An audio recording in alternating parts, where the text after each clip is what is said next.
हमें अलग अलग तरीके की परेशानियां झेलनी पड़ी हैं। इस चीज़ को कोई भी नहीं समझ पाएगा, क्योंकि जेल में जाने वाला जो इंसान है वो तकलीफ उसके परिवार को क्या झेलना पड़ता है, ये जब तक कोई नहीं समझ पाएगा, जब तक कि उसके खुद के साथ ये ना बीते या उसके कोई साथी या उसका दोस्त ऐसा ना हो।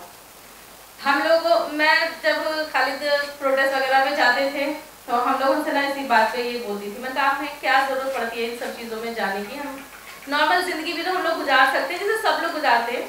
जैसे बहुत सारे लोग हैं यहाँ, या और जो नहीं आए हैं, जो घरों में हैं, वो सब भी कि बारिश हो रही है, छोड़ो हमें क्या करना है जाके, या और हम क्यों पड़े इन सब चक्करों में, हमारा क्या लेना देना है, हम मुसलमान हैं, हम बहुत ज़्यादा हमारे पास पैसा है, हम ये हैं, हम हिंदू हैं, हमें क्या ज़रूरत पड़ी किसी भी चीज़ के लिए, हमें कुछ भी करने की ज़रूरत नहीं है, आप अपना घर में बैठो आराम से रहो। पर उसी बीच खालिद सैफी और उनके साथ जैसे जितने भी साथी थे, वो लोग आपके और हमारे लिए सड़कों पे उतरते थे।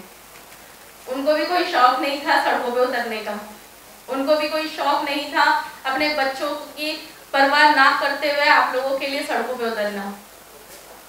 क्या जरूरत है खालिद सैफी को, किसी को एक देश के किसी कोने में मार दिया तो उसको दिल्ली में सड़कों पे उतर के आवाज उठाने की क्या जरूरत थी। आज खालिद जैसे ये तमाम लोग जो सिर्फ और सिर्फ अमन पसंद हैं, उनको आतंकवादी, देशद्रोही और ना जाने ऐसे कितने ही नामों से बुला के उनके ऊपर इस तरीके के टेरर एक्ट लगा के उनको जेलों में डाला गया है, बिना ये सोचे कि इतने वक्त में उसके घर का क्या होगा, उसके बच्चों का क्या होगा। कितने ही युवा इसके अंदर स्टूडेंट्स हैं, हमारे देश का फ्यूचर है।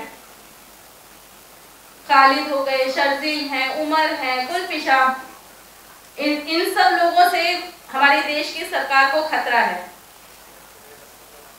एक लाइन है, जब संसद क्या कहते हैं वो, जब सड़कें खामोश हो जाती हैं तो संसद आवारा हो जाती है। पर वो सरकार यही चाहती है, वो सड़कें खामोश करना चाहती है और वो इसमें कहीं ना कहीं कामयाब भी हो रही है, क्योंकि लोग डर रहे हैं। खालिद की अरेस्टिंग नहीं हुई, हमारे खुरेजी में खालिद की एक आवाज पे हजारों की तादाद में भीड़ इकट्ठी हो जाती थी। खालिद जहां बोलते थे लोग आ जाते थे, किसी भी प्रोटेस्ट साइट पे या फिर किसी भी जगह अगर हमें आवाज उठानी है, कहीं भी बहुत सारे लोग इकट्ठे हो जाते थे। और आज उसी जगह से मैं अकेली आती हूँ, खालिद के लिए कोर्ट में मैं अकेली खड़ी होती हूँ। वजह खालिद के ऊपर लगाए गए टेरर एक्ट UAPA, जिसकी वजह से हर कोई डरता है। जिस पुलिस ने इस तरीके का खौफ हमारे आसपास के लोगों के दिलों में भरा है, जब ये पैंडेमिक आया था तब तक मुझे ये नहीं पता था कि खालिद के ऊपर क्या चार्जेस लगाए गए हैं, UAPA क्या है, क्योंकि मेरा तो दूर दूर तक हम लोगों का पुलिस से कोई लेना देना नहीं था, मेरा तो बिल्कुल भी नहीं था। मैं सिर्फ अपने आप में और अपने बच्चों में घर में रहती थी।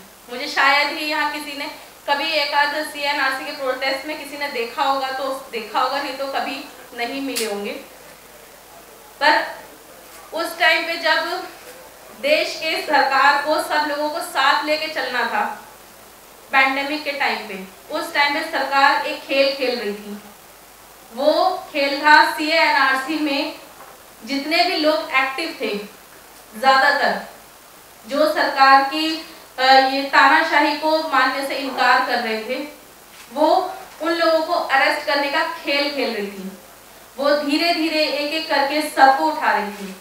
और यहाँ बैठे लोग या जो भी अपने आप को अमन पसंद बोलते हैं या जो भी आवाज उठाते हैं या जो भी लिखते हैं, अभी ये सिर्फ यहाँ इतने फोटोज हैं, अगर ऐसी ही हालात रहे तो ये आगे भी जितनी जगह खाली है शायद वो भी भरें।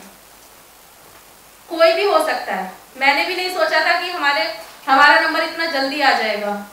वहां कोई भी हो सकता है, किसी का भी नंबर आ सकता है।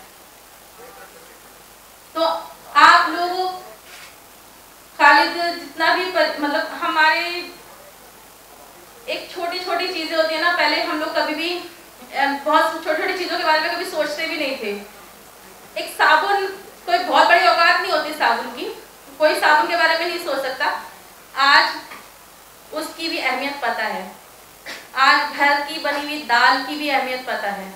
खालिद जिस घर में हर हफ्ते दावतें होती थी, आज वो घर ऐसे हालात पे है कि वो उसके यहाँ दूसरे सामान भेजते हैं।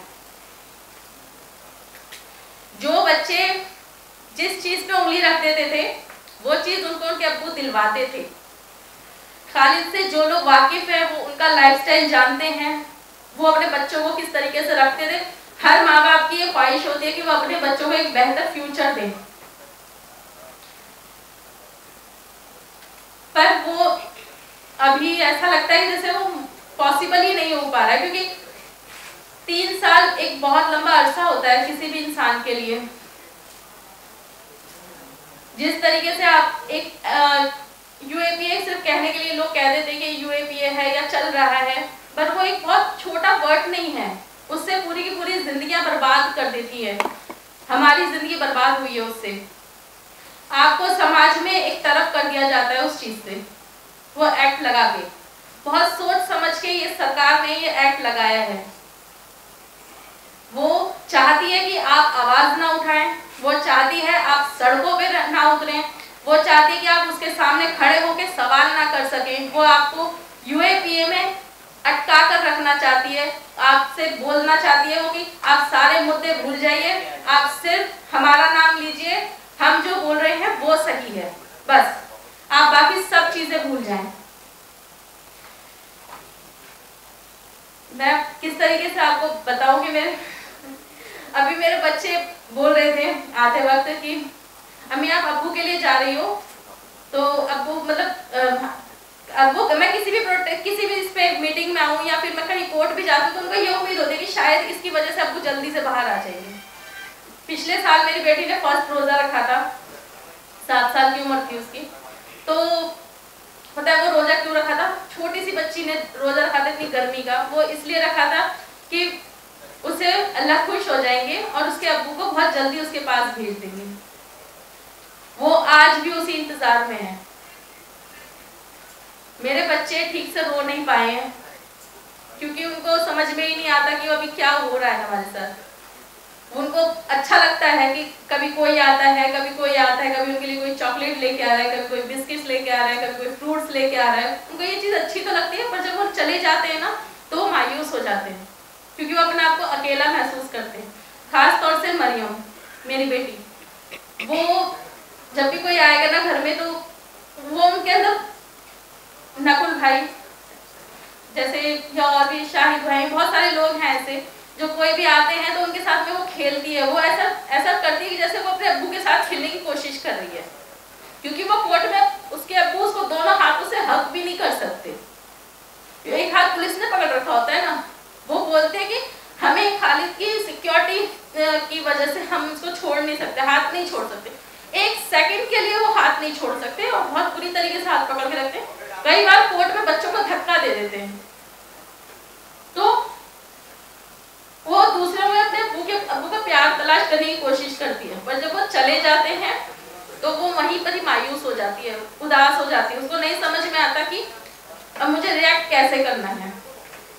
वो बहुत सारी चीजों में मायूस बातें नहीं करती मुझसे, बहुत कम बातें करती है। अब वो हर चीज में एक छोटे से बच्चे के लिए आप बहुत ज्यादा बड़ी बातें नहीं है, छोटे से बच्चे के लिए आप मॉल में जाओ तो वो चाहती है ना कि वो कुछ भी ले लें। वो एक छोटा सा टेडी बियर भी टच करेगी तो मुझसे पहले पूछती है कि मम्मा ये महंगा तो नहीं है। इतनी सी बच्ची के अंदर इतनी समझ और इतनी जल्दी। अब उसे मैं समझदारी कहूँ या बच्चा एक ट्रॉमा से गुजर रहा है उसको बोलूं, या अपने अब्बू से दूर होने का उसके ऊपर इतना असर पड़ा है कि वो अपनी अम्मी की फीलिंग्स, अपनी अम्मी का पेन समझ रही है। खालिद एक चीज के लिए हम लोग ऐसा हो रहते हैं कि आज ईद है, आज रोजा है, आज बच्चों का बर्थडे है, एक चीज के लिए वो भी तरसते हैं। वो मतलब हम सभी लोग, चाहे वो उमर है, चाहे वो शर्जील है, कुल्फी, चाहे कोर्ट में ऐसे हंसते हुए स्माइल करते हुए दिखते हैं, उनका जोश कहीं से कहीं कम नहीं है, पर फिर भी बहुत सारी चीजों में तकलीफें होती हैं। सबको अपनों से दूर होने का दर्द है, हम सभी को पता है। कभी लोगों का, बहुत सारे लोगों के सवाल होते हैं, तुम हंस कैसे लेते हो, मतलब घर